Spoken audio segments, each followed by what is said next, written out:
Welcome to Granadas Workshop.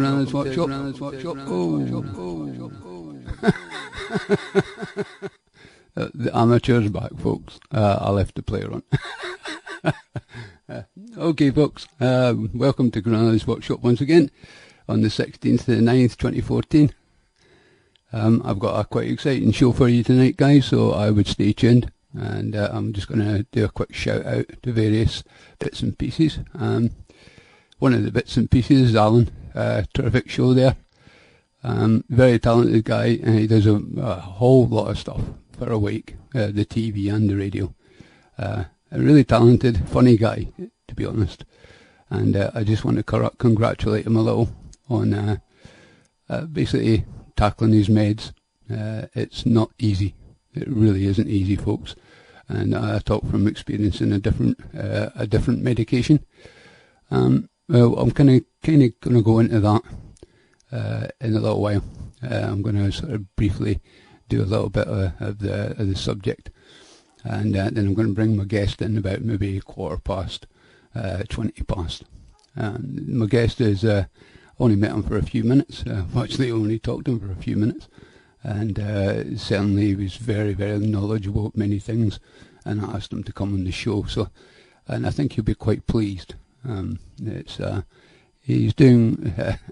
I'm very much on the same page as him. So, and I'm just noticing my mic is a little bit low, guys. So, I'm going to fire that up a little bit. So, watch your speakers, and we should be getting a little bit more volume now, with a bit of luck. Okay. As you guys know, I have COPD, breathing problems. And I'm kind of struggling at the second, guys, because I was coughing before we come on here. So, it's basically I use my my condition to try and teach and help other people what I do. One of the things that I was aware of was using hydrogen peroxide. But guys, I'm going to go to a quick tune here because I'm kind of struggling for a second, and I'll be okay in a minute. This is the Proclaimer's capping hand, and it's relative to our independence. Essentially what our independence means is instead of going cap in hand to Westminster, we'll be going cap in hand to Brussels in Europe. So I don't call that independence in my eyes. So this is the Proclaimers, local lads from Scotland. It's called Cap in Hand. Welcome back. Thanks for staying tuned, folks. We're going to do a quick shout out for Cat Waters Organic News, whose show is going to be on after myself. I keep forgetting to do that too, so as a consummate amateur, I'm even as bad as Patty. I'm only kidding, Patty. Now we've just got to do a quick shout out to all the different networks. You know, about a week. You're tuned in a week. 1800 Online, which is Alan's network. You know, and a great job he does too, as I've just said. There's TCT, these changing times with a Z, depending on where you are in the world. .ning.com. Shazizz Radio at shazizz.com, and Turtle Island News, and last, because it's the TV, and I've kind of just do them mostly in the order that they came, is Live Pulse News, and what a great job they're doing too. They're having teething troubles, but getting better and better every week. So, and I was rather pleased to hear Alan say what he was doing as far as what he's doing to get the word out. And you know, I back what he's saying, and him asking, what are you doing? And we all need to do our part, guys, and we need to work together to be our most effective. So, that said, I have a little bit of exciting news for you, but I'm going to preempt something first and just say to you, I'm going to talk about hydrogen peroxide, guys, and please don't take this as medical advice. Please don't listen to anything I'm saying here. What I want you to do is I want you to check it out for yourselves. 35% grade, food grade hydrogen peroxide can do you severe damage, folks. The kind of amount I'm talking about here is 3% solution of hydrogen peroxide. So we're talking about a very mild solution. But whatever I say, check it out. You really have to check it out for yourself, guys.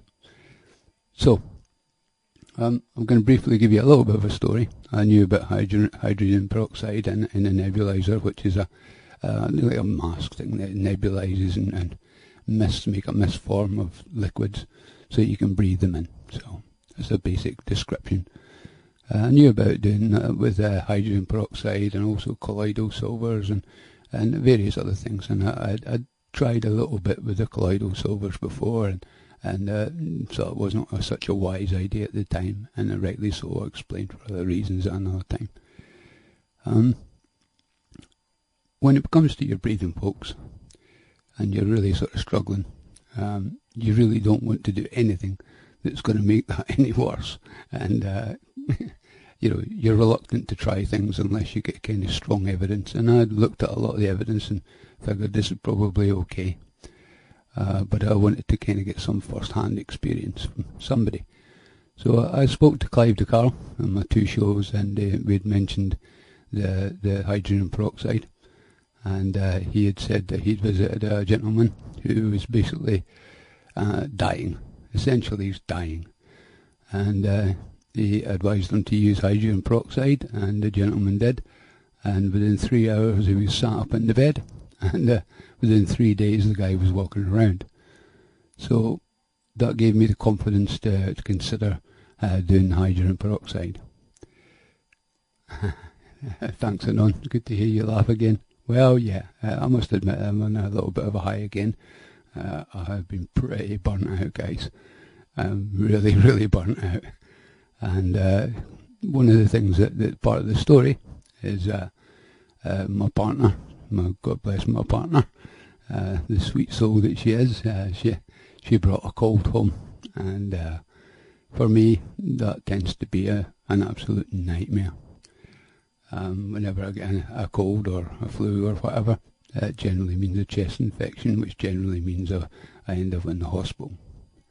That's the last place I want to be, guys. So, my partner had the cold, and I decided that, right, you've just got to throw everything I know at this cold to make sure it doesn't go on my chest. So I did, and I fared much, much better than my partner. She had, you know, the runny noses and the coughs and the whole sort of shooting match of symptoms with the cold. For me, basically, I didn't really have any of that. I still felt like I had a cold. It was in my head and so on. But I didn't care what kind of symptoms I was having, as long as it wasn't going to go on my chest. Simple as. But as I said, burnt out, pretty run down. I think my system really was just coping and no more.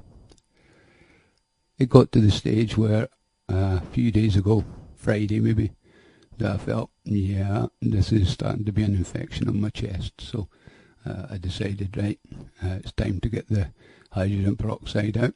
And I'd already bought previously because I had it in mind, and decided to use it.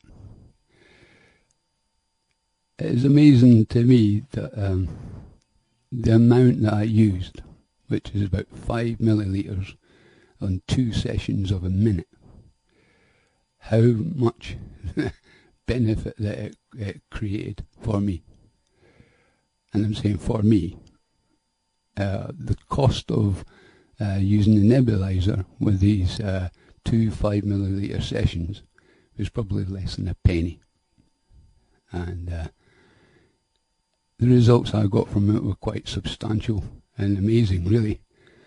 And I'm going to briefly explain to you what the benefits were for me, and then I'm going to call my guest, and I shall come back to you after a bit more information. But certainly, I took that minute. I did a minute with the 5 mils, and you know, just to see how it's going to go, and not going to cough and not cause any detrimental problems, and no problems whatsoever. I also have a thing that can analyse my blood gases that goes my finger and my heart rate. And I found my heart rate had went down and my blood oxygen levels had went up. Now, hydrogen peroxide essentially is oxygen in some ways, but I'm going to go into that in the near future for you. So I gave it a couple of hours, no adverse effects, and I then took another minute for the hydrogen peroxide. My blood levels were up about a point or 2 points on what they'd normally been, and my heart rate had dropped down substantially compared to what my heart rate normally is. So the results that I could actually physically see and feel on my chest were quite remarkable for literally 2 minutes on a nebulizer and a penny's worth of cost.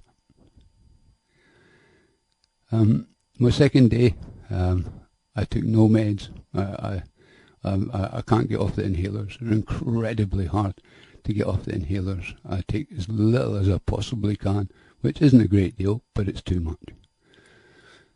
The next day, I was able to go the whole day without any inhalers, apart from one period of time where I had to take a wee squirt because I'd forgot. How can you forget that you can't breathe very well? And basically I'd just done something reactively and ended up causing myself problems. So I had to take a wee buff of the inhaler to get me out of trouble a little bit. So that was nearly 24 hours of using hydrogen peroxide. My breathing was really, really good. No problems whatsoever. And I also did a little bit of a test with my partner. Generally, if I walk from my computer room to the kitchen, I have to stop and catch my breath before I can speak. So I'd ended up speaking to her in the kitchen, and I walked back to my room, then back to the kitchen, and walked into the kitchen and was speaking to my partner without having to recover for breath. So those physical, easy to recognise symptoms that I was able to shows you what that had done in basically 24 hours. So I basically left all my medications and things like that just to see how things were going to respond. The long and the short of it is that come night time, I was beginning to struggle again and things like that. But I needed to see how it was going to go, and I basically took my inhalers again. That's fine. Today I went back to the hydrogen peroxide, and I think my brain is a bit upset because I've been playing around with it at the moment, but I'm fairly confident that it'll come back to the way it was when I took the hydrogen peroxide for the first time. So I'm going to leave it at that, folks, and next week I'll give you a little bit more of an informed discussion or talk on how it's going, and give you a kind of short synopsis of what I've found it's did for me. So any of you folks out there that are interested, check it out. Don't believe what I'm saying. Check it out and make sure it's your decision and you want to do that. Okay. I use my COPD as a way of trying to inform people. I'm maybe a little bit of an experimenter. I don't know. I try not to do anything that's rash, and I don't look for sympathy for my condition. I believe it's curable. I've just got to find it, and I just really wish that I can put my experience over to the people that have asthmas and so on. We're looking at it sort of like the 4th biggest killer in the world at the moment. So I'm hoping that I can maybe I'm hoping that I can maybe impart some wisdoms to somebody that may help them. Okay, I'm running over time a little. We shall have a tune, and we should have my guest with us by the time we come back. Thanks for staying tuned, folks, and thanks for listening to my ramblings, as Alan would say. Okay, I'm going to go for, wait a minute. Too many new ones. Right, I'm just going to stick Crazy on. I would stay. Dutch band, enjoy, folks. Welcome back to A Week Radio, guys. I have my guest on the line here, and I think you're in for a little treat. I've only spoke to him for a few minutes, and yeah, very exciting. I'm looking forward to this show. Dean, would you like to introduce yourself, my friend? Yeah, sure. Good evening to everybody, or good afternoon, depending on which time zone you're in. My name's Dean. I've been researching quite extensively into the background of health, which I believe is obviously the most important things in our lives. We all know that if our bodies are not functioning properly, we can't function properly, and it's essential that we operate to our optimum, the best that we possibly can. And as I was having a conversation with Steve, is that, with regards to various different health issues, things can be exacerbated or sort of alleviated with our own health approach. One thing I'd like to say before I get into the whole breakdown on what I've discovered and what I've found is that it's important to say that if any of us make a journey from one point on a map to another, and there was 10 of us together, we wouldn't particularly go the same route. Mm-hmm. And health is the same scenario. You get lots of people that, will sort of say, this is the way, this is the only way, my way's the best, and with all the various different dogma that goes with it. The approach I've made, being an engineer for many years, I've done lots of consulting, so I'm very much someone that works in the real world. I work completely off factual, evidence-based scenarios. I'm not interested in what ifs. I'm not interested in might be's. I'm interested in the facts and, basically evidence that I can look into and evidence I can examine. It's been an interesting journey. It's been more or less 5 years of constant study, of checking and rechecking the facts, reading various different medical papers, reading various different articles, looking at them from various different angles. So it's not just a case that you just take, for argument's sake, if any of us were to witness an unfortunate accident in the road, we'd all see the same accident, but we'd all have sort of 3 or 4 different versions. Mm-hmm. And the approach to health is very, very similar. Now, the first thing to do is to say that I don't have a particular agenda, or I didn't start off with an agenda. I just wanted to find the best way to feed and keep my body going for as long as possible and stay as healthy as possible. For all of my life, I've been very lucky, I've been very healthy, and I just hit a very big milestone of a birthday, just Christmas just gone.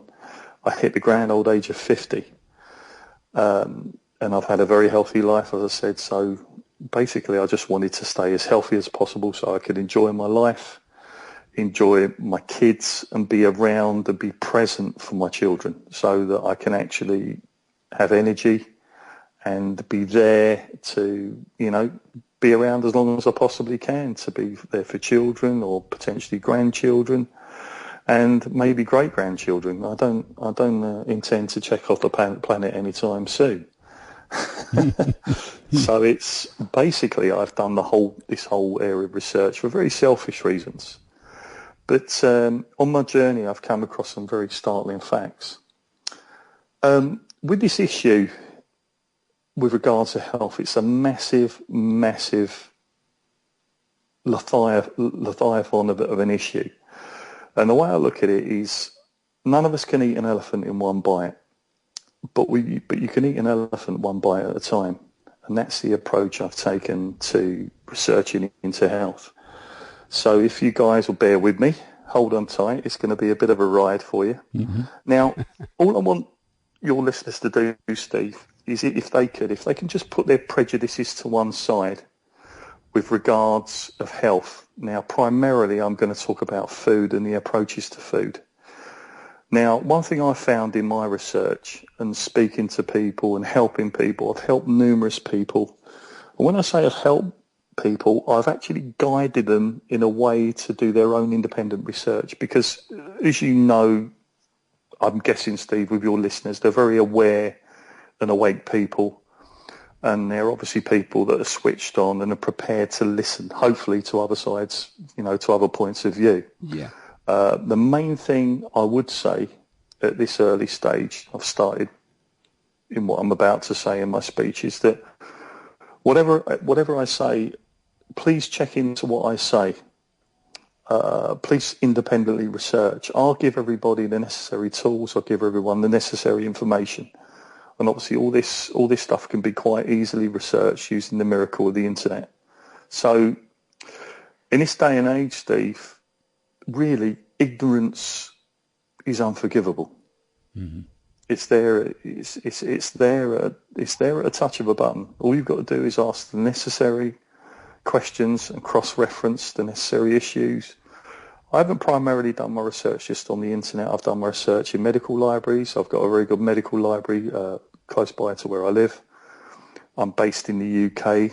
I'll try and base things between the UK, Europe, and America. I've been to the States numerous times, so I'm very aware of what goes on in the States. I'm very aware of obviously what goes on in the UK and Europe.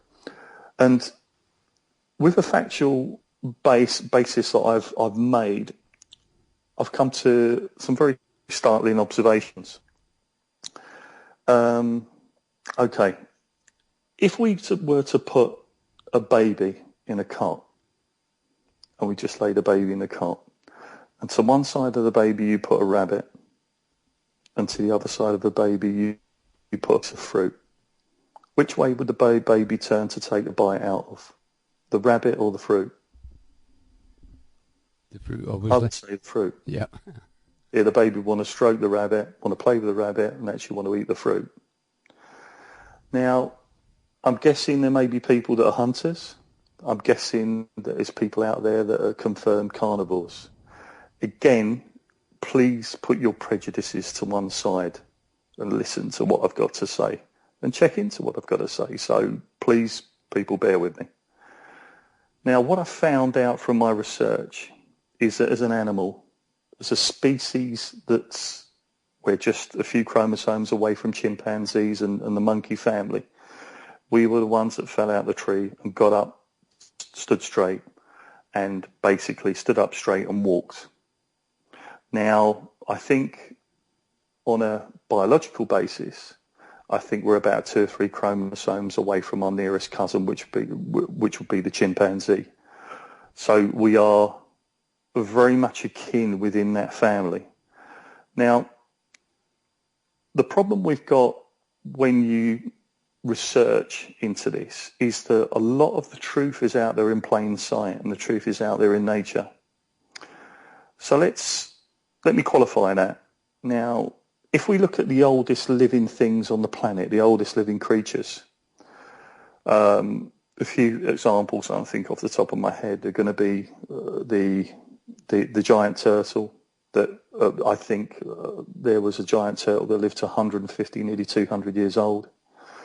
Basically, what I'm trying to say is the longest living creatures on this planet are herbivores. They're not carnivorous creatures. Mm-hmm. Also, I extend that a little bit further along, is that when you look at the animals in the animal kingdom that are primarily plant-based, they are not only the oldest living creatures, they're also the strongest creatures.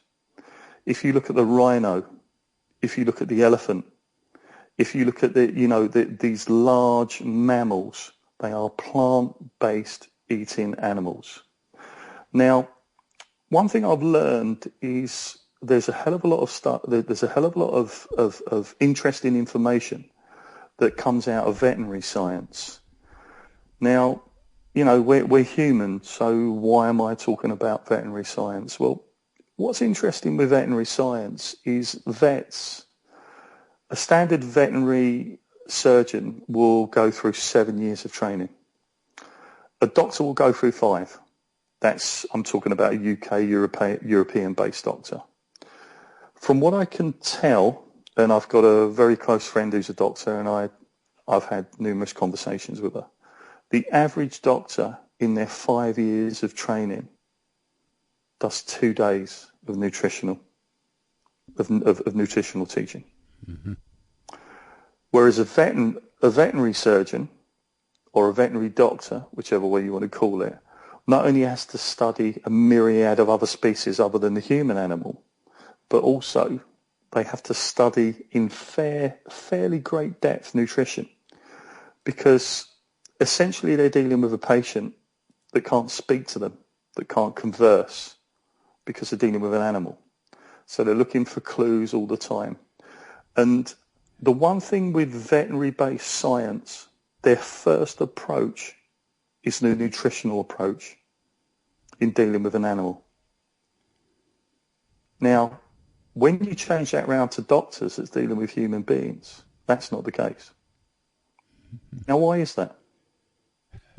Because they have another agenda. Yeah, that's the rabbit. Pardon the pun, Steve. We can go down many rabbit holes. So I'm going to try and stay out as we get down rabbit holes at the end, I think, because we can explore those avenues. Of course. Yes, you are right. There is an agenda. Let me ask everybody this question, and I'm sure you have listeners of all different age ranges. Generally, this is an open question to everyone. Generally in your life, everybody, would you say the best advice you've ever received in your life is when there's been a profit motive from whoever's given the advice? Now, I said that to you earlier today, Steve, didn't I? Mm-hmm. And basically, I think we pretty much came up with the answer that no, the best advice we've ever received in our lives is when there has been no profit motive. Yeah. So when you're looking at companies that manufacture drugs, now the medicine that we are that's being used on us in the Western world, and I'm assuming, people are not in the West, thank you for listening, but there are primarily in the West, it's called the allopathic system, and the allopathic system is effectively every pill for every ill. Now, from the research that I've done, and it's fairly obvious, but again, I'm going to state the obvious, so pardon to everyone for stating the obvious. But if we're sick, we're given a pill. Now, with that pill is there to cure. But when we take that pill, there are side effects. In numerous times I've been to the States, you'll see an ad for the latest medication, and 3/4 of the commercial is for the disclaimer on the side effects. Now, of course, that pill cures the particular, say, blood pressure, but then it brings in all these other issues with regards of, hypertension, potential diabetes, psychological issues. It can go down a whole myriad of side effects to cure that one particular issue. So you're curing one issue, but potentially leaving yourself open to 10, 15 or 20 others. So there's a little bit of a double-edged sword there. Mm-hmm. And that is the problem with the allopathic system. Now, I'll qualify that. I have a friend who is top of his game in the British Army. He's a bomb disposal expert. He has just completed his 3rd tour of Afghanistan. And we won't go down that rabbit hole either, Steve, yeah? Yeah. But I get from personal first-hand knowledge of my friend that when people when soldiers step on IEDs, and these are, American soldiers and English soldiers, literally trauma medicine has got to a point where within 2 to 3 years ago, guys are surviving because of the way that trauma medicine has come on. And that's an incredible fact. So I'm not knocking Western trauma medicine. At the end of the day, Steve, if me and you are in a car and we have a car crash, the best place for us is go straight to hospital, because that is the best place for dealing with trauma. Mm-hmm. For damage that's incurred to our body and damage to basically fix us together. Where modern Western medicine fails is in long-term degenerative or autoimmune diseases. It's a failure. Mm-hmm. Now, I qualify that. Now, with this failure is that, for argument's sake, if you have a situation, say Crohn's disease, which is a problem with the intestines, where the internal lining of the intestines, as food goes down for the transit, the inside of the intestine becomes inflamed and red. And that's an autoimmune disease. And an autoimmune disease is literally where the body turns in on itself. And there's numerous diseases where the body is actually out of syncopation with itself. And these autoimmune diseases are primarily treated allopathically. Now, yes, there are treatments out there for these long-term degenerative illnesses. I have a brother who has Crohn's, who have actually helped deal with these issues and approach it from a completely different aspect with regard to food. And his symptoms are effectively gone. Now, what we've got to look at is that the long-term effect of taking medication has a toll on your body. The way I look at it is that if you imagine you own a goldfish in a goldfish bowl, and the goldfish bowl is with clean water, and you've got a plant in there, and you've got a little sunken castle that the fish can happily swim around. It's got gravel that it can get to, and it's a happy little fish.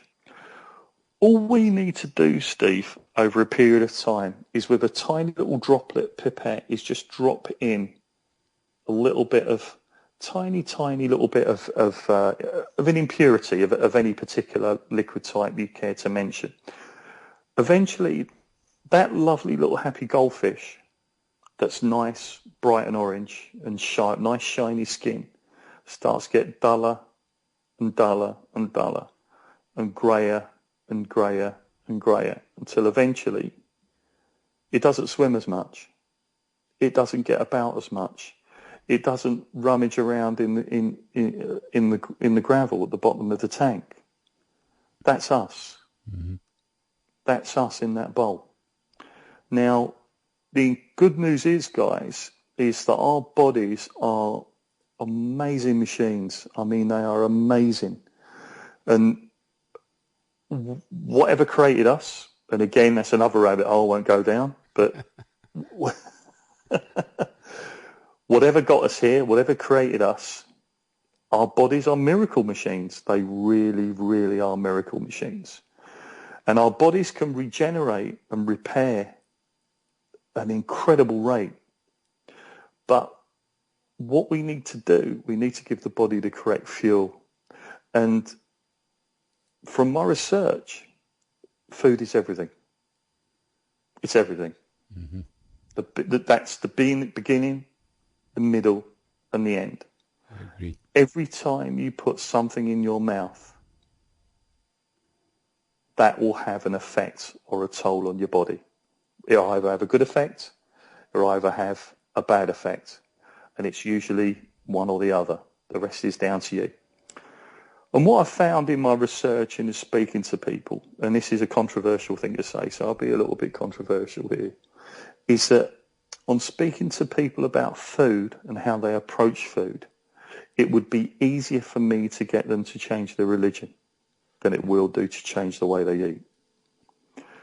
Now, I've become very pragmatic about this whole thing, and it's I think it's a controversial thing to say. But food is such a personal thing. It's such a, because obviously what we're eating, we're consuming. And that consuming that food then becomes part of us. So if I bring it along, if we look at us as the animal, and I've just qualified earlier, and hopefully people will agree with me, that the oldest living things on the planet are primarily herbivores, is that what are we? Are we meat eaters?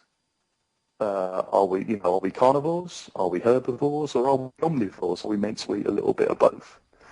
Well, most of the time people say to me, well, Dean, yeah, of course we're omnivores, because look at our teeth. Our canine teeth are the reason primarily we are meat eaters.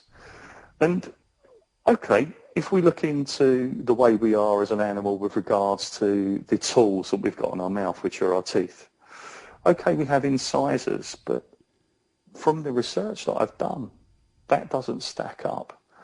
Our teeth are there primarily to take food in, to cut it into chunks and then grind it at the back. That's why we have molar teeth.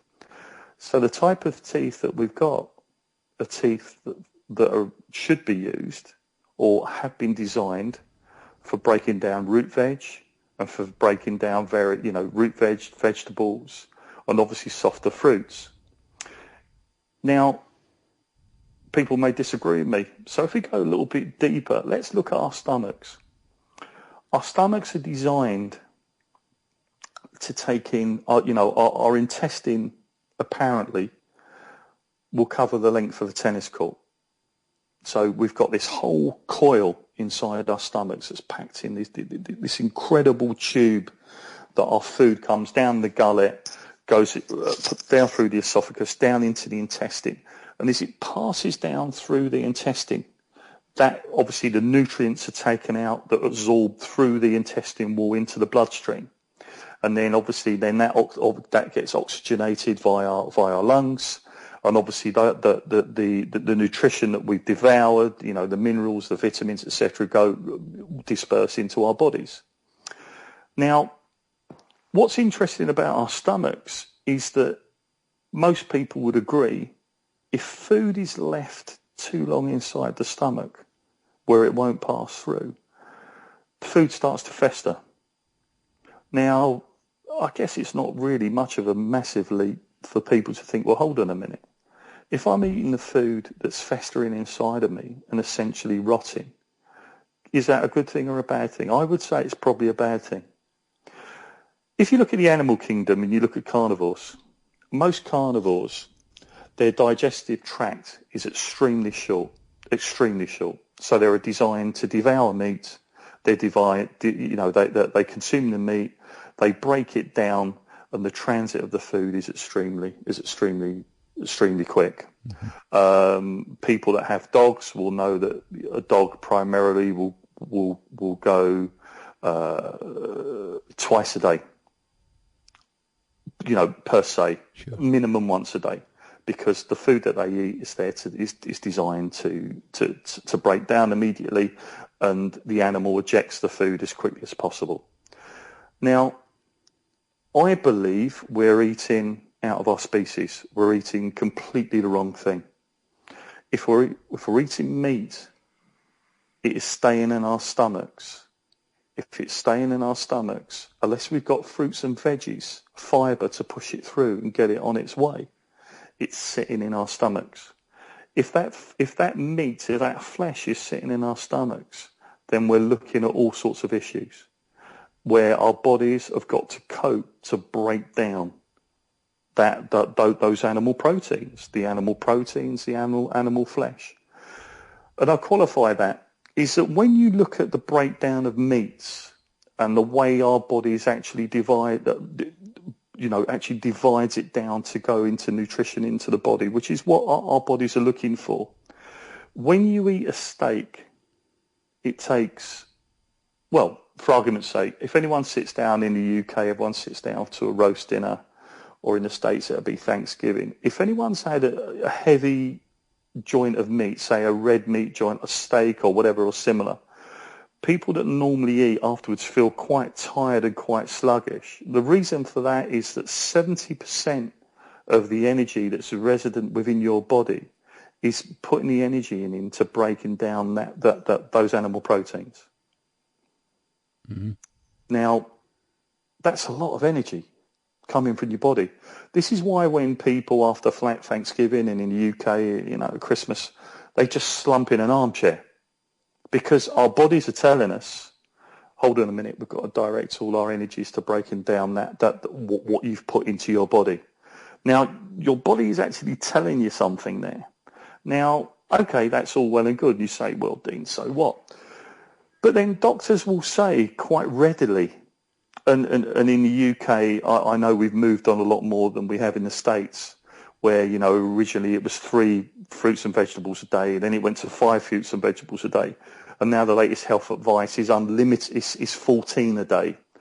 And UK dietitians are now canvassing for unlimited a day of fruits and vegetables, because obviously that will help the transit of whatever you've got in your stomach to pass through your body as efficiently as possible. I don't think that's so much going on in the States at the moment, from what I've read. That's one of the few things I think we're actually ahead compared to our American cousins. So we've got this situation where we're consuming a food product that necessarily is not designed for our body type. Now, that's going to be really difficult for a lot of people, because there might be people out there that are hunters. There might, confirmed carnivores. And, meat is, as far as they're concerned, is a direct correlation of strength. If you're real men eat steak, yeah? Real men, pile down chicken burgers, turkey burgers, this burger, that burger, and they spend their working life, driving an In-N-Out burger. That's how a lot of people live, which is, food is abundant. We're very lucky. Food is very, very accessible to all of us. Now that's so, and we've grown up with that around us, which is, a real paradigm shift for a lot of people. So people have got to take a step back and look at what they're actually doing. When you're consuming animal flesh and you're actually consuming animal products, and that includes dairy as well, I'm sorry to say, the weight and body of research is irrefutable that we are completely eating the wrong thing. Completely eating the wrong thing. Effectively, you're killing yourself. Mm-hmm. You're shortening your life. You're thickening your blood. You're making your body work harder than what it should do. You're actually making your body overproduce insulin to temper down the spikes in meat. It really is working against your body. And I'll go deeper into this now, because I've gone into this a little bit earlier than what I was actually going to. Originally on my journey with this, I read a book, and it's a paradigm busting book. It's called The China Study. If anyone's got a pen, as I said to Steve today, it should be mandatory for everybody to read this book. Now, that there's 2 things that should happen in the world, as far as I'm concerned. It should be mandatory. Firstly, I should be king of the whole planet. And secondly, everyone should read the China Study. Those are the only 2 things I'm going to insist on. But apart from that, Steve, you there? Yep. Oh, you're there.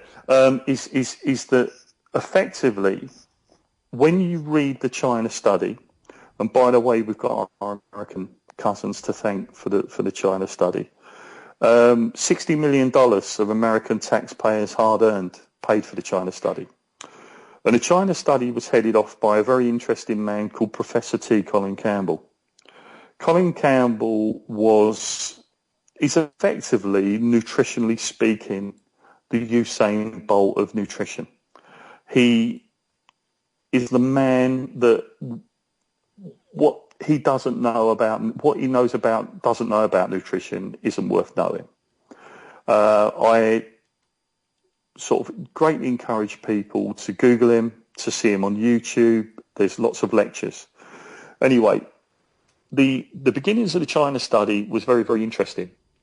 In the latter stages of the Vietnam War and then latter the Korean War, sadly, war produces lots of bodies in body bags.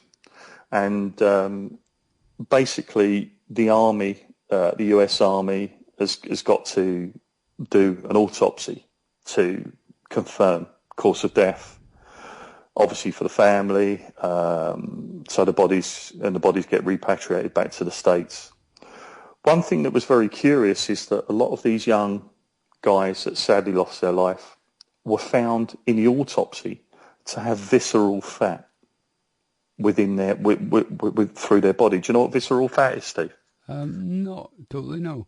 Okay, visceral fat is, if you look at a leg of lamb or a side of beef, is where you've got marbling through the flesh. Do you know what I mean by marbling? Yeah. Like white, like a marble. Yep. And this was being found in young lads in their teens.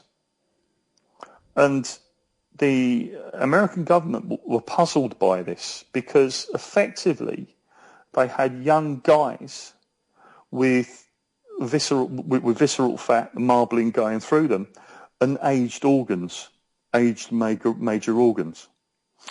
Now, a commission was set up, and the man that was appointed to head the whole scientific team was Professor T. Colin Campbell.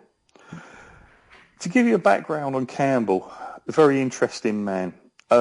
Campbell was a third or fourth generation dairy farmer family from, I think his family were based on the East Coast. I think it was in around Maryland or somewhere rural in that part of the upper part of the eastern seaboard there. So effectively it was a guy who's grew up on a farm, had, spent his formative years milking cows. They had dairy herd. Obviously, that herd then went to slaughter, etc., etc., etc. So this is a man that had a history and a background in normal perceived wisdom. What occurred was when Campbell got together his scientific dream team, and his scientific dream team were picked from Cornell, MIT, and in the UK, Oxford University. So we're talking people based in nutritional science and statistical analysis. These are people that were at the top of their game scientifically. So basically, he appointed his dream team, and basically the remit was to find out why this was occurring with these young guys that were coming back with this visceral fat and aged organs. So that was their starting point. So what happened was, and I'm cutting the story really, really, really down, is effectively what Campbell found was that we're completely eating the wrong thing with regards of the animal that we are. Mm-hmm. And when you look at populations in the Far East, you're looking at the rural Chinese, you're looking people across Asia that are literally living on $1 a day. Now, all $1 a day will get you is rice. And these are people that are mainly plant eaters, mainly plant-based, that do not have access to meat, and even if they did, couldn't afford meat. And these are people that are absolutely healthy weight, they have consistent energy. The only difference in comparison between a rural Chinese worker that works in an office and an American office worker, they found, is that the rural Chinese worker cycles to work 20 minutes there and back, whereas the American office worker obviously drives to work and back again. But they found that when you look at the rural Chinese worker and the other workers across the Far East, is that they were far healthier. There was no hypertension. There was no heart disease. There was no cancers. These are facts that effectively bore out, and as Campbell shows, and again I encourage everyone to see Campbell's lectures, is that these are irrefutable, that these facts where cancers and long degenerative diseases were absolutely unheard of.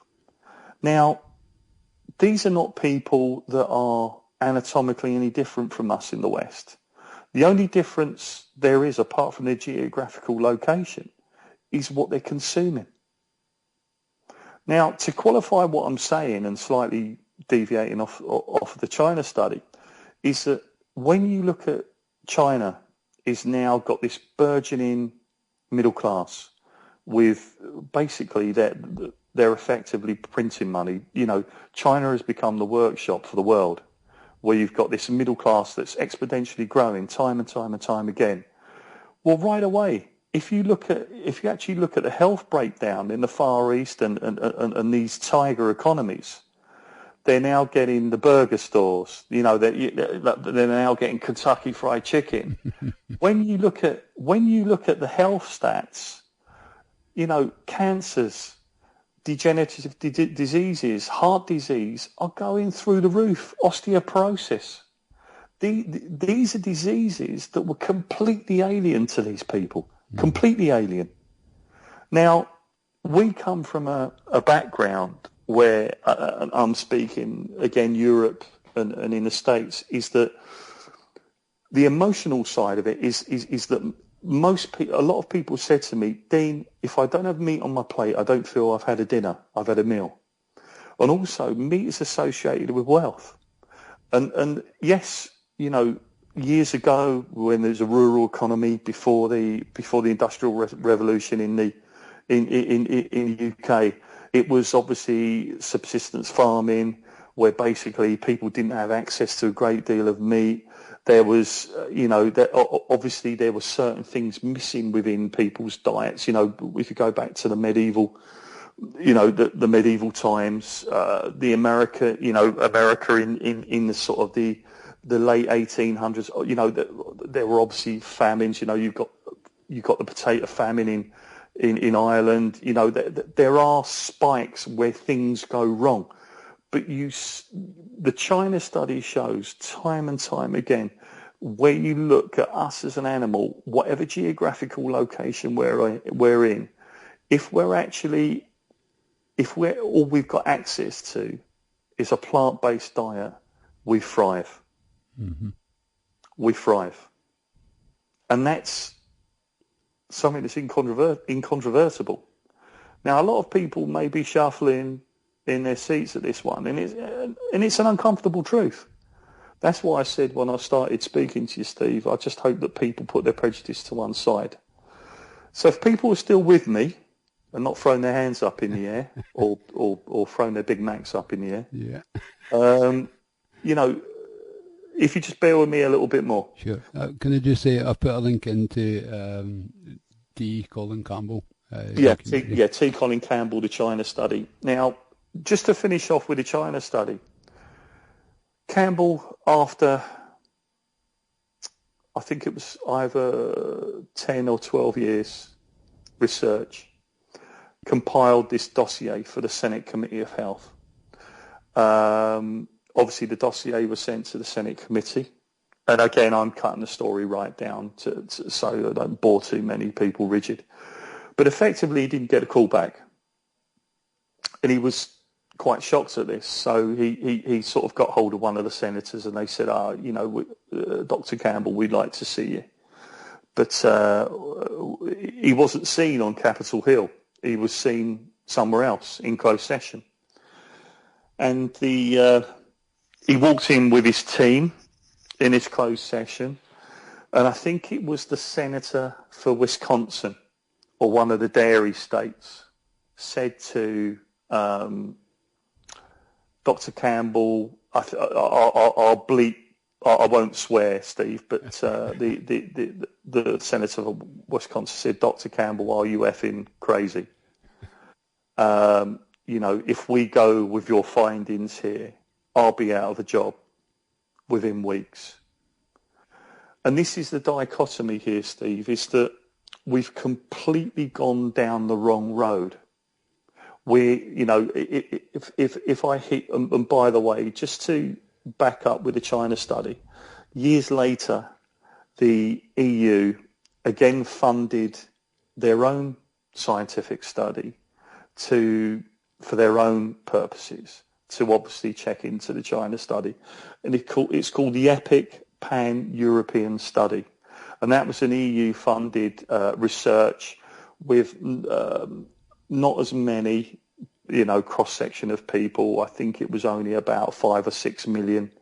The China study was anywhere between 10 and 12 million, as I said earlier, where people were tested. And surprise, surprise, the EPIC Pan-European study came up with a diet primarily in whole plant-based foods is the way forward for stopping cancers dead in its tracks, for stopping degenerative diseases dead in its tracks, for old age longer in better health. May I stop you to ask a wee question, maybe, because Sure. I think it's relevant at the time. Bogface on the chat is asking, what's the main mistakes that people who... Hang on, I'll ask the question here. Steve, Yeah. ask them the most common mistakes vegetarians make when they give up meat nutrition. Wise, please. Yeah, that's a really good question. I think people tend to jump too quick. If you're a person that's used to, say, for argument's sake, having meat every day, every other day, if you're going to hit the ground sprinting, you're going to struggle. What I would suggest to people is that there's lots of meat alternatives out there. There's corn, there's tofu, and and a lot of people may be recoiling at that at the moment, Steve, because even though they're meat substitutes and they are very, very close in consistency, the one thing is they're not meat, so they're actually not going to be. A piece of corn is not going to taste like a side of chicken, like a breast of chicken. But the beauty of corn, which is, by the way, is a mushroom-based protein, is that companies are now realizing that there's more and more demand for these meat substitutes, and they're getting better and better and better. I mean, in America, there's a fabulous choice. Also in Europe, we're catching up rapidly. So what I would suggest for someone that is going to go plant-based, I would actually suggest is to swap over. So for argument's sake, if you're going to have a chili con carne, for argument's sake, you want to make a chili con carne, don't buy the mince. Go and buy corn mince and just use the same flavouring. Corn is a fabulous product for absorbing flavours. Your body will thank you for it. Believe me. And being a plant-based, having a plant-based lifestyle doesn't mean you're cutting down on a world of flavour. You are opening yourself up to far more. Yeah. Far more. And that's what people tend to think. They tend to think that by going plant-based, you're just going to sit there with a lettuce on your plate. And that's not the case, Steve. Yeah. Could I just add that maybe non-GMO corn? Yeah, exactly. I mean, going on the GMO issue is Campbell says that if you can avoid it, avoid it. Yeah. It isn't. You can't completely avoid it, but if you can, always avoid it if you can. Campbell seems to think that the issue with GMO is that on a molecular scale, there is alterations within that particular plant. At the end of the day, Steve, we are designed to eat the food as naturally as it actually is. Yeah. So with the sort of study I've been on, just to reiterate, you've got the China study and you've got the Epic Pan-European study. So if you add those two studies together, we are looking at a cross-section of anywhere between 15 and 20 million people. The average, as I said to you earlier today, the average nutritional, study is anywhere between 500 to 1,500 people. Now, Steve, I'll go with the evidence. Yeah. I'll go with the facts. Now, another worrying thing is that I think everyone can agree with me. There's no such corporation as Big Broccoli.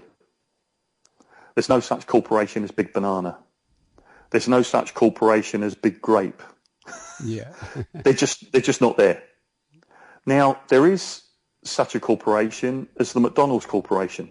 Yeah. There is such a corporation as, well, I can go on all this, Kraft Corporation, for the meat and dairy industry. They go on and on and on and on and on. Yeah.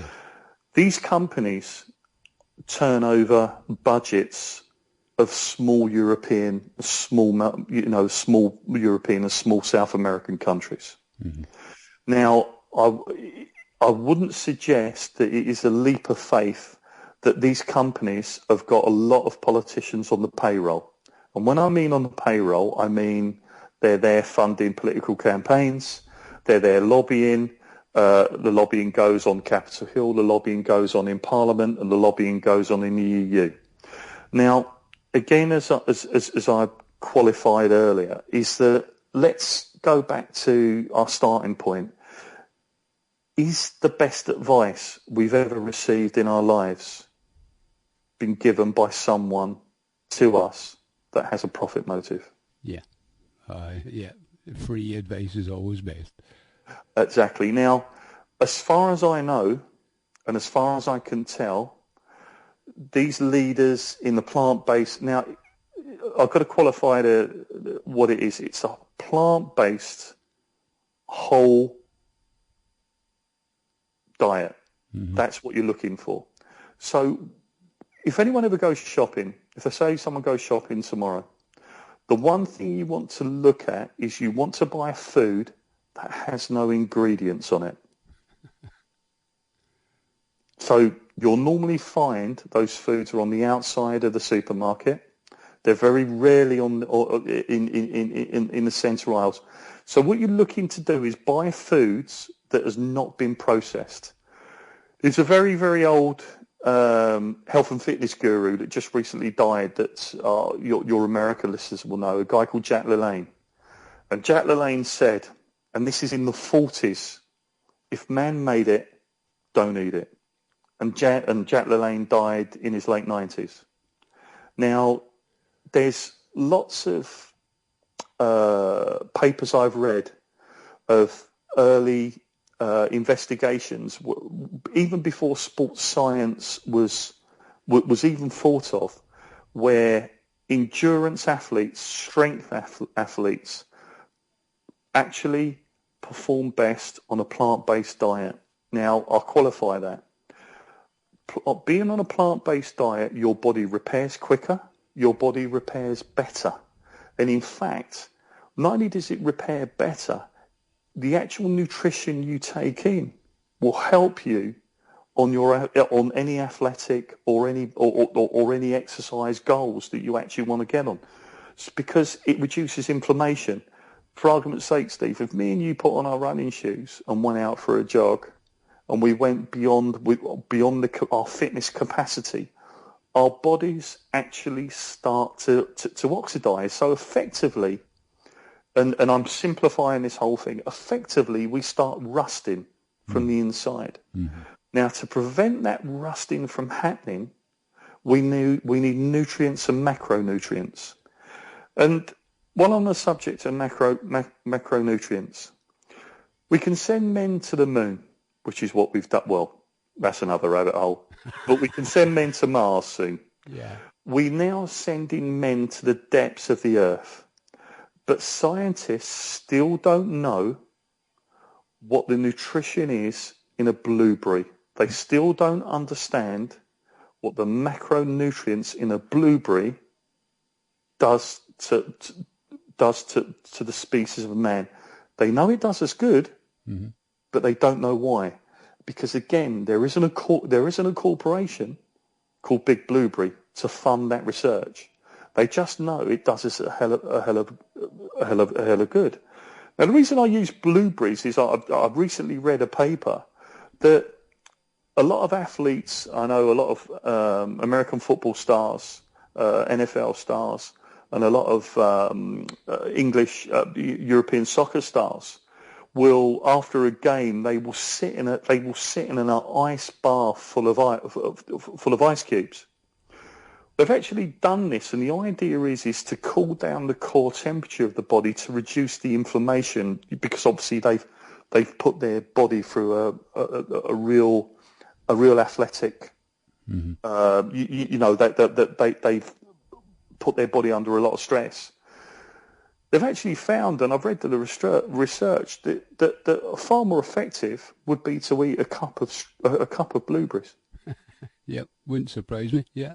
And this is the sort of the awakening that's happening now. And I'd say to people that, if you go on YouTube and you look and you go into YouTube and you look at people, you got whole plant-based diets. There's lots of people there that will show you recipes. There's lots of people that really eat, breathe, and sleep the whole lifestyle.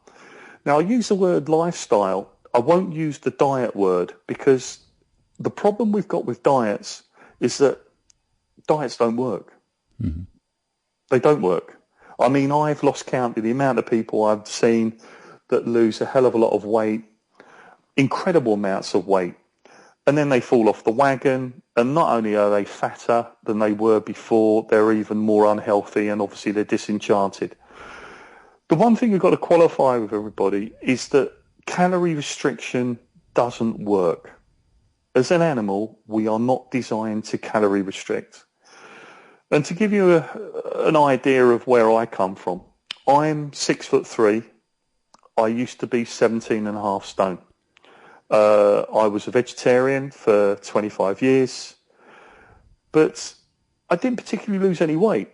And what I realised was, and what I found out in my research, is that vegetarians that still consume animal products such as dairy, still consume animal proteins. So if you're a meat eater, you're consuming animal proteins, obviously from the flesh. But if you're a vegetarian, most vegetarians still eat dairy products. So effectively, most of your protein and fats is 37 to 45% of your diet. So that's why you will still see vegetarians that are not particularly slim. Mm-hmm. Vegetarianism is not the panacea to weight control. Yeah. In fact, people that are vegetarian overconsume dairy products because they feel like they're missing out because they haven't had their meat, or they're just supplementing. So there's a real dichotomy there. But when you look at people that are just plant-based, what happens is, because you're consuming plants, which essentially is fiber, your stomach is being satiated. Your stomach is being filled with fiber. When that fiber is in your stomach, the signals, the receptors in your stomach tell your brain, I'm full. Mm-hmm. And I sort of say to people, if you eat the right foods, whole food, plant-based nutrition, your stomach will soon, the transition takes a couple of weeks to a month. It does take, there is a transition period. And that's why I said it's quite important to go slowly on yourself and just incrementally change. That after a while, you'll notice that without even exercising, you'll lose weight. You'll start to get slimmer. Now, like I said, I was 6'3", and 17 and a half stone. You know, I could get away with it. I wasn't particularly slim. I wasn't particularly fat. But by changing my diet, literally within 4 months, 5 months, I got down to 14 stone. Right. And that's sitting on my backside at a computer. Now, when I tell people that even though I became plant-based, my average calorie intake on a daily basis was anywhere between 3.5 to 6,000 calories a day. Now, people are going to raise an eyebrow at that. Hold on a minute. This guy's nuts. How can you consume that amount of calories and lose weight? Well, here's the kicker, guys. If I say to you, if you change your style, your lifestyle, and I won't use the diet word because it's a dead end word. If you change your lifestyle to a whole food plant-based diet that Campbell and numerous other doctors, and I'll give those names in a little while, is that effectively you're giving yourself an abundant amount of nutrition. Now, most of that nutrition will come through carbohydrates. Now, one thing we've got to realize is that carbohydrates are our friend. And again, that's another paradigm buster. And a lot of people are going to struggle with this one. Now, raw carbohydrates, whole-based raw carbohydrates is good for us, is what the body needs.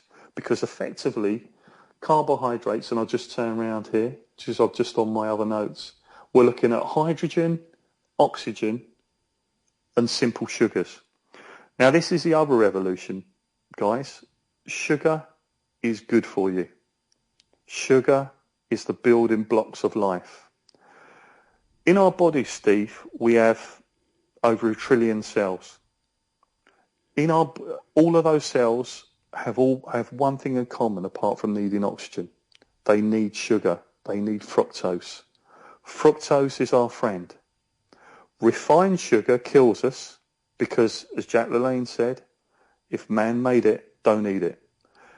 Why is it that you can give a diabetic? Now remember, if you're an insulin-based diabetic, type 1 or type 2, why is it that diabetics can consume fruit safely? And the reason for that is that fructose that is in fruits doesn't affect our blood sugars the way that refined sugars do. Now, again, if you go onto YouTube, you will see lots of diabetics that do blood testing after consuming vast amounts of fruit. You will see that their blood sugar stays stable. Now, I'll qualify that again. If you go to the supermarket and you buy fruit sugar, in the UK you can buy it by the packet. I'm sure you can in the States. Normally on that box or on the packet, it will give you the GI index, which is a glycemic index. Now, what happens in our bodies, and again, I'm going to really, really simplify this, guys. When you consume sugar, we have an organ called the pancreas, and the pancreas produces insulin. And what it does is when that sugar hits the bloodstream, it needs to be tempered down by using a drug called insulin, which we produce ourselves. Now, if we consume too much sugar, that organ, the pancreas, becomes overworked. And when it becomes overworked, it becomes ineffective. So what happens is there's too much, after a while, there's too much sugar in our bloodstream. So then we develop type 2 diabetes and then eventually type 1. And you're looking at some serious health issues, with either level of diabetes. Now, when you consume fructose sugar, that has a minimal effect on the body. And on the glycemic index, fruit is literally at the low end of the scale.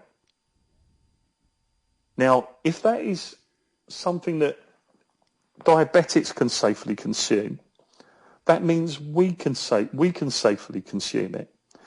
So what we need to aim for, and again, I'm going to really boil things down and try and keep things as simple as possible, is that if you look at our nutrition as 100%, 80% of our dietary needs, 80% of our diet should be based from whole food carbohydrate. 10% protein, 10% fat.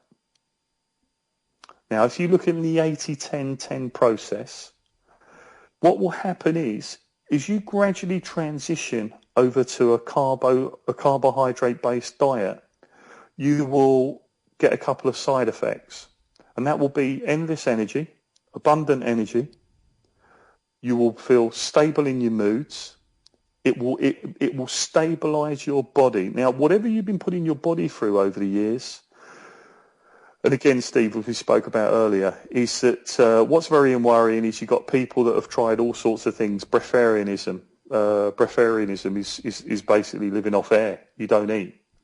Mm-hmm. Well, what happens is that our bodies, as I've stated earlier, are these fantastic machines. Is if we don't eat or we calorie restrict, it's an extremely dangerous situation, because what our bodies do is our body says, remember, our bodies were designed when we fell out of the tree and we got up and we walked, we stood up straight, we stood prone, we are roughly designed when we came into being to be 1,000 miles north or south of the equator. We were a long distance foraging animal. Now, I can qualify that. Archaeologists that have found bones in and around the equator, where they think that, in Africa, where they think the earliest man derived from, when they've done the bone testing on the fossilized bones, is they have shown, and there is proof, that man was a plant-based forager. Mm-hmm. With a very, very, very occasional piece of meat protein, very occasionally. Now, that's what we are. Mm-hmm. Now, our bodies and our digestive systems have not changed since then. Mm-hmm. Now, we have another little question from the chat. Would it be okay to sort of pull you off track for a bit? Yeah, sure. Celiac disease. Do you have any advice along that lines? Celiac is an interesting one. What I would say to the person that asked the question is if you go to YouTube or you go into Google and just type in T. Colin Campbell celiac disease. Campbell does a whole discourse on celiac. One thing I do know with celiac is that it can sometimes get mixed in with other dietary issues, and the one thing I've realised, Steve, is if you go to a specialist, and I've got my fingers in the air, to get your celiacs checked into, 9 times out of 10 they say, yeah, you've got celiacs, and here you are, take this, take that, take the other, take this additive and take that additive. Now, I'm not saying that the people that have been, that have been diagnosed with celiacs haven't got it, but sometimes celiacs can be actually completely obscured in the mix of other issues. Mm-hmm. So Campbell does a really good lecture on that. So I would say actually look at that. While I'm talking about Campbell, other doctors that I would say that people should have a look at is a couple. Is a guy called Caldwell Esselstyn, Dr. Caldwell Esselstyn, who was the Army Major General Surgeon of the U.S. Army. If you look at Caldwell Esselstyn, he's an interesting character. Him and Campbell have become very good friends. Esselstyn is a cardiologist, a very sort of no nonsense type. What Caldwell Esselstyn found is in the mid to late 80s, the very, very earliest MRI scans were being developed. And what Esselstyn showed after cutting open numerous people's chests with a large hacksaw to repair their hearts and repair their arteries is that he proved by using plant-based nutrition that capillaries and arteries that were closed by what's called atherosclerosis. Now, all atherosclerosis is the furring up of the veins that carry blood. So, of course, as a vein gets furred up, the cross-sectional area becomes tighter and tighter for the blood flow. Now, primarily, what Esselstyn found is that atherosclerosis is accelerated and exacerbated by consuming animal products and animal proteins. When he put his patients on a whole food plant-based diet, not only did these patients, and I think at one time he had a couple of hundred at one go, and the evidence is there to be found. If everybody Googles it, don't believe me, look at what Esselstyn's got to show, is that not only do these people's expected outcomes turn dramatically, he also showed using the very earliest MRI that these capillary and blood supplies and main arteries repair themselves by using plant-based nutrition. Mm-hmm. Cool. Now that's a bit of a jump, but Esselstyn shows this. Now Esselstyn and Campbell have become very good friends, and they both work hand in hand on the lecture circuit by literally showing the evidence that they've got and the evidence to show that the whole plant-based plant food nutritional approach is the way to go. It is basically the panacea for most ills. Mm-hmm. And that is the incredible thing. And as I've stated earlier, we've just gone down the wrong road. Mm-hmm. Completely gone down the wrong road. I mean, it's very similar to what you're saying to the Gerson diet. Yeah, the Gerson diet is interesting because Dr. Max Gerson, who devised the diet, and it's now carried on by his daughter Charlotte, I think she's in her 90s now. Basically, they get the people that have been sent away by modern medicine to go away and die from whatever cancers they've got. So they get the worst of the worst of the worst cases.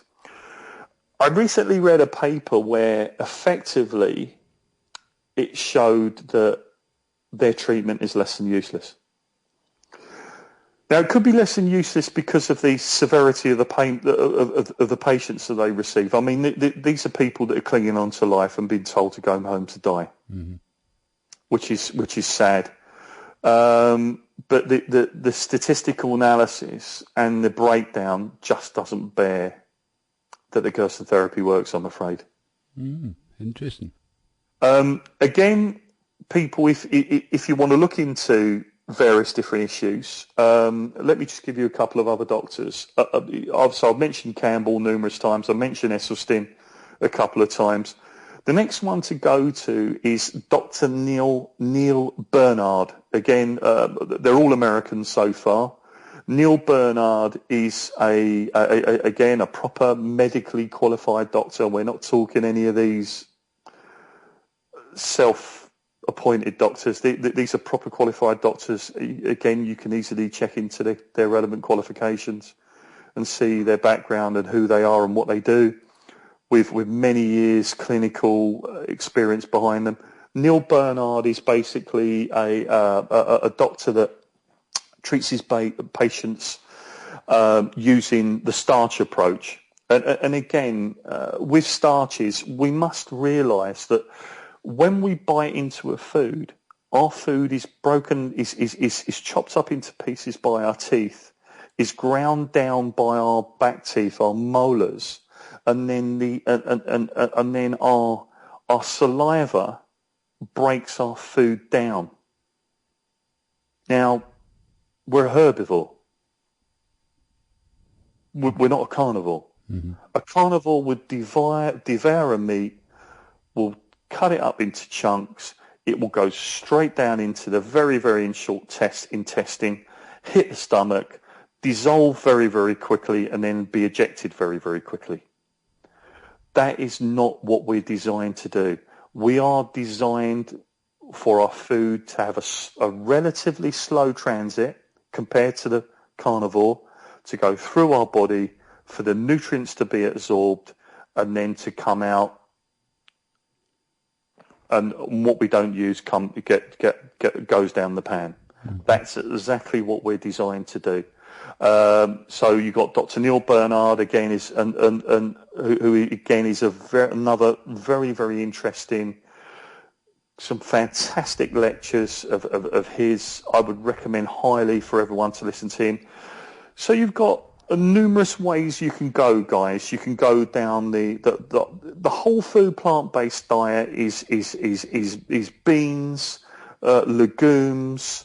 You're looking at you're looking at wheats. Again, there's obviously the celiac issue. You're looking at flours. You're looking at grains. You're looking at pulses. There's a myriad of stuff. While I'm on I just mentioned meats, one thing I think is important to say to back up a lot of what I'm saying today is that, again, science and evidence-backed science is important to me. One thing they've just recently found in Rome within the last 4 or 5 years, they just discovered a gladiator burial pit where they used to dump the dead gladiators. Anyway, the scientists at, I think it was Bologna University, had done radiocarbon isotope testing on the bones of these gladiators. And the reason they know they're gladiators is, firstly, the pit was marked, but secondly, they found the bones have got very, very deep lacerations from swords and axes. So quite clearly, in numerous parts of their bodies, of the bones, old wounds, old cuts that were non-fatal, and obviously fatal cuts. So it shows that by the bones that these were the remains of gladiators. And Steve, if I say to you, think of a gladiator, in your mind's eye, you'll probably think of Russell Crowe rippling with muscles, aren't you? Yeah. Okay. Well, I'm afraid that science has debunked that. What they found was that effectively gladiators would come in to the arena at 9 or 10 in the morning, and they would be fighting till 3, 4, 5, 6 o'clock in the afternoon. Unless, of course, they've been killed. Yeah. Okay? Remembering this was the entertainment for the masses, for the baying crowd. And what they found was that by the way that these gladiators went about how they survived, because remember, these were the next level up from slaves. And these were guys that potentially could have won their freedom. I mean, very few did, of course, because the odds were stacked highly against them. But they found that these gladiators were not large, muscular guys. Because if you think of a large, muscular athlete, all those muscles need oxygen, constant oxygen. Now, if you're fighting for your life anywhere between 4 and 7 hours, it's not sustainable, is it? Yeah. So effectively, what you're looking at a body shape of someone that is a middle distance to long distance runner. Someone who can sustain effort for a long, long time. And what they found was the primary diet of these gladiators was barley. Mm. And they used to call gladiators barley munchers. Now, what they found is obviously looking at the dietary aspect of barley. Barley is a highly dense source of carbohydrates, of unprocessed carbohydrates. So again, this goes to back up the whole sort of theory that Campbell and all these other leading doctors put forward is that for life, for energy, for everything, begins and ends with carbs. Mm-hmm. And also, another thing I found out just recently, near where I live is that they found an old Roman fort. I live just on the outside of London, along by the Thames.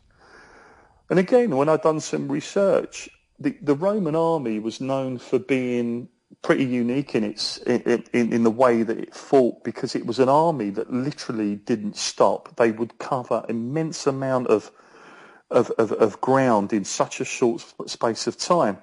Now, basically, you've heard the old adage that an army marches on its stomach. Well, what they found was that logistically they couldn't support the army with goats, sheep, cattle, because they physically couldn't keep logistics up with the marching legions.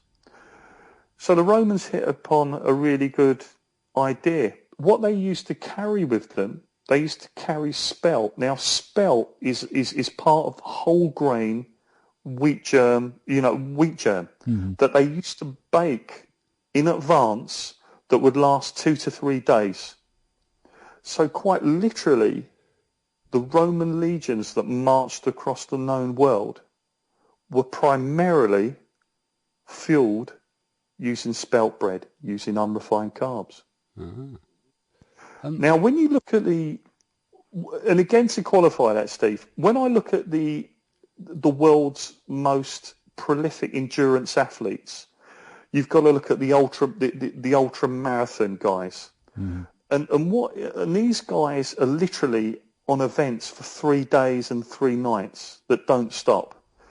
These guys put themselves to such limits of human capacity. Sometimes they lose their bodily functions. Now, what's interesting, when you look at these guys that are pushing the limits of human endurance, surprise, surprise, what are they? They're all plant-based athletes. So, can I interrupt just for a second? We have about 8 minutes left. Okay.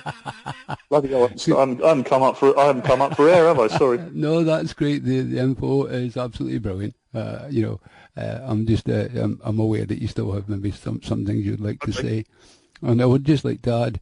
I thought I recognised the China thing. The movie Forks Over Knives. That's it. Fantastic movie, Forks Over Knives. Yeah, the China study. I mean, there's a wealth of information out there, Steve, and even if any of your listeners are not really into what I'm saying, like I said to you guys, put your prejudices aside. Just do a little bit of research. At the end of the day, it's your job you have got to take control of your own health. If you leave it to other people, where's that going to get you? Yeah. And we have another quick question again from Bogface on the chat. Could you ask him again about the 80-10-10 rule? Okay. Again, if you Google it, 80-10-10, or you go put it into YouTube, there'll be lots of people giving you the breakdown of the 80-10-10 rule. I believe it is the way forward, and people should definitely go along that rule. That's the rule that I follow. Again, going back to, if I can just qualify, just on my notes here, Steve, just to give people, and I'll start to wrap it up soon, is that if we look back historically, and again, we're looking at a factual, evidence-based approach to what I've been saying.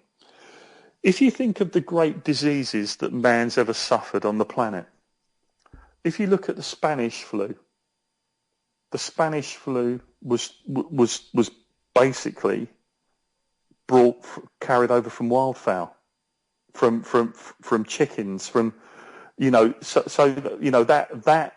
wiped out God knows how many people after the First World War. Swine flu, well, we all know where swine flu comes from. It crossed over from pigs into the human population.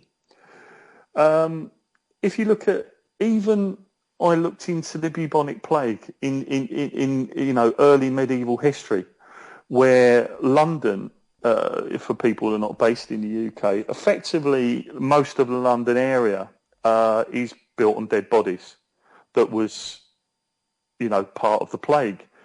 Now, the plague was spread by a parasite on rats. But what I found out is that that's true. But what they don't tell you, and what is not evident, is that, of course, if rats are near any particular livestock, that flea, that parasite will transfer over to the livestock. Well, if you're consuming the livestock, there's your crossover to the human population. Mm-hmm. The next one is if you look at if we all go away on a cruise ship and we set sail, set off from Miami around the Caribbean, fantastic. Everyone's having a fantastic time. There are numerous cases of where ships become sick. And when you look at where that happens and how that happens, 90% of the time it's from contamination in the kitchen, where you've had wildfowl, fowl or chicken has been prepared.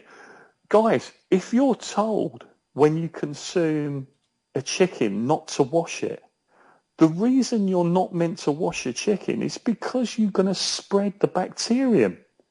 The bacterium will go everywhere. I have seen and read a report that if you wash a chicken and you actually swab your kitchen and check and see the amount of cross-contamination there is, of course, effectively, your kitchen is a source of contamination for up to 2 weeks. Mm-hmm. Now, let me ask everyone a question. Is it really a great idea to eat that? No. And the other issue is, guys, again, when we're looking at these bugs that are on, that, you think, well, it's gone in the oven, Dean, what you're talking about, the bacterium dies. The bacterium doesn't die. Tests have been done on this bacterium that is attached to some of these carcasses. They can withstand heat in excess of 300 degrees. The average cooker maxes out at 250, 260. And this is over a period of hours. I've just got to ask everybody, if you're an ostrich and an ostrich sticks its head in the sand because the ostrich doesn't want to listen anymore, what's the one thing the ostrich leaves exposed to the rest of the world? The rear end. There you go. And that's the problem, is that even if none of you believe anything that I've said, and I apologise because I've been ranting a little bit, because I'm very passionate about this, because I go about my business on a day-to-day basis, and I see people that are ill. I see people that are not well. I see people that are not the colour they should be. And I would lay money that 95% of the time it is because what they are consuming. That is what is causing the issues in the world.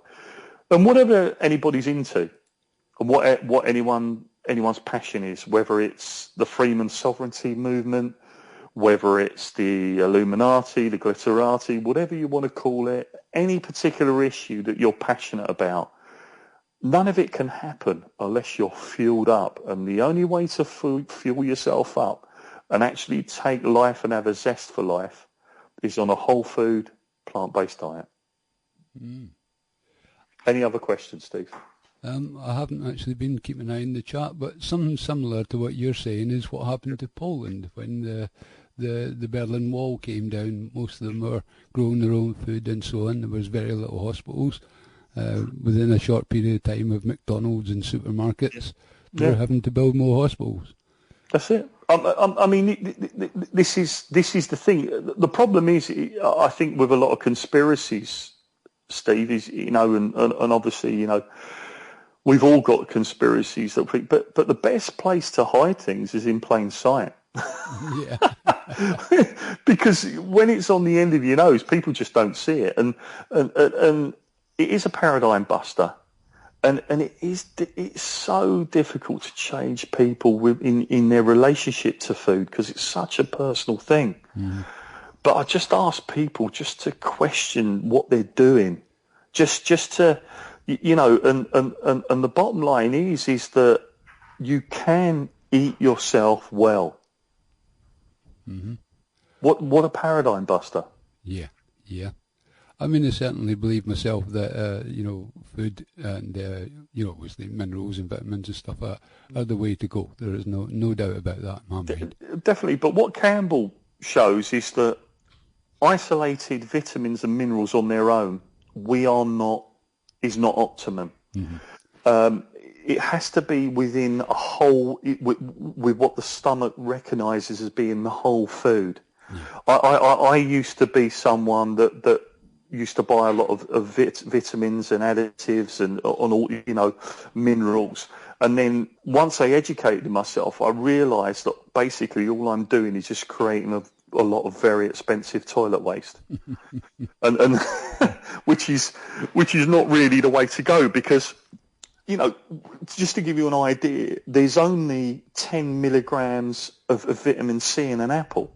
Mm-hmm. But when you consume the apple as a whole, with all the fibre and the macronutrients that's in an apple, that 10 milligrams becomes 105, 110 milligrams, because you're looking at holism. It's like I said to you earlier today, Steve, is that me and you went to the space station tomorrow and we look down on Earth, 70% of the world is covered in water. Well, we could just say, that planet's no good, it's covered in water. Mm-hmm. But then what about the 30%? Yeah. There's still a hell of a lot going on in that 30%. And so, you've got to look at everything in its whole approach. And the problem is that with a lot of dietary advice is that, as I said to everyone earlier, if people are trying to sell you pills and potions and lotions, they're not good. There isn't any money in telling people, well, just go and buy directly from the produce. Mm-hmm. Yep. Section in your local supermarket. That's as complicated as it gets. But there's a wealth of knowledge, and there's a wealth of people with different approaches and different attitudes on YouTube. It's very interesting to flick through and see what person you can actually connect with and which person actually speaks to you. Because there's some people with very different approaches and very different attitudes. And you just got to find what particular approach and attitude works with you. Yeah. Because, not one size fits all. Yeah. But as I say to anybody, if they can just cut it down, where they can just bring it down, change their eating habits by just reducing the amount of animal proteins, they will feel the better for it. And you just got to give yourself time and just listen to your body. Well, I'm afraid we're down to the last 3 minutes, my friend. Okay. If you want to take 1 minute to maybe give a shout out to whatever. I will do. Just to finish off, Campbell showed in a Petri dish that, and hopefully this will get people thinking, it isn't ethical to inject cancers into people, as we'd all agree. Mm-hmm. But Campbell has showed by using testing on animals that's been proved time since the late 1900s. If you put cancer cells in a Petri dish, which is just a dish with agar jelly in it, that helps the whatever you're putting in there multiply, and you let those cancer cells take hold in the Petri dish, you put animal proteins on top of those cancer cells, they multiply exponentially. When you put plant proteins in on the same cancer cells, it stops them dead in their tracks, mm-hmm. or they die. Mm-hmm. Now, you will get women that go to hospital that will have their breasts mutilated, that will have their cancers removed, will have reconstructive surgery, will be basically taken to the edge of death, because they'd be given a 10 to 15% chance of survival. But these are the same women and the same men with exactly the same type of symptoms with regards to prostate cancer, where they just would not in any way eat a whole food plant-based diet. What have you got to do? We're down to 1 minute, my friend. People will put them through will put themselves through all that agony because that is the perceived wisdom of modern medicine, which is, as I explained earlier, allopathic medicine for long-term degenerative diseases does not work. Look at the stats. It doesn't work. Well, thank you for your time, my friend. I've thoroughly enjoyed what you've had to say, and very good info as far as I'm concerned. Thank you. And thank you. I'm only halfway through my notes. Well, we can get you back on again if you so wish. I can do, mate. I mean, depending on what your listeners say, if they're prepared to put up with me again for another show, I'll be more than happy to do it. And I'll be happy to take questions, more questions, because hopefully people do a little bit of their own research and not rely on me, gassing away. And we could get a little bit deeper into things, Steve. So I'll be more than happy to do another one if people are happy to have me back. Okay, well, we'll get you back on next week, my friend, and certainly we can pick your brain some more, and it'll be really good. I would enjoy that. Certainly, because there's some other issues that I've uncovered that are very disturbing. Because, as I explained earlier, when it comes to health, it isn't a one size fits all. What works in life? One size fits all. Okay, my friend. I'm actually running the next host time. Okay. Okay. Apologies. Not worry. Okay. I'm gonna quickly drop the call and hand over to the next radio host. All the best and good night and good evening to everybody. Thanks for listening to me. Yep. Thanks a lot, folks. And same time, same place next week. And bring your questions with you. Enjoy. Bye for now.